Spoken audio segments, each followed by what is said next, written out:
দুই রকম। একটা হলো মানবিক ত্যাগের আনন্দ। একটা মানুষ পানিতে ডুবে যাচ্ছিল, আপনি ঝাঁপ দিয়ে যে পড়ে নিজের জীবন বিপন্ন করে ওকে তুলে এনেছেন, এই তুলে আনার ভিতরে আনন্দ আছে না?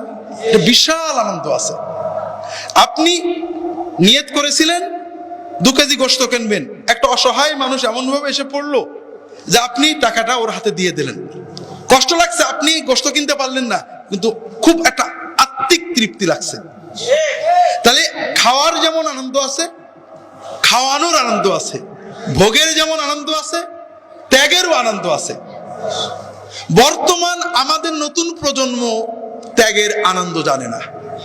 ওদের যত গেমস আছে সব আছে, ধাক্কা মেরে গাড়ি চালায়, তাও ধাক্কা মেরে ফেলে দিতে হবে। গেম খেলবে, ধাক্কা মেরে ফেলে দিতে হবে। ভাঙার আনন্দ, পোড়ানোর আনন্দ, মারার আনন্দ, ধাক্কা দেওয়ার আনন্দ, ভোগের আনন্দ, পাশবিক আনন্দ এরা বোঝে। কিন্তু বাঁচানোর আনন্দ, ত্যাগের আনন্দ,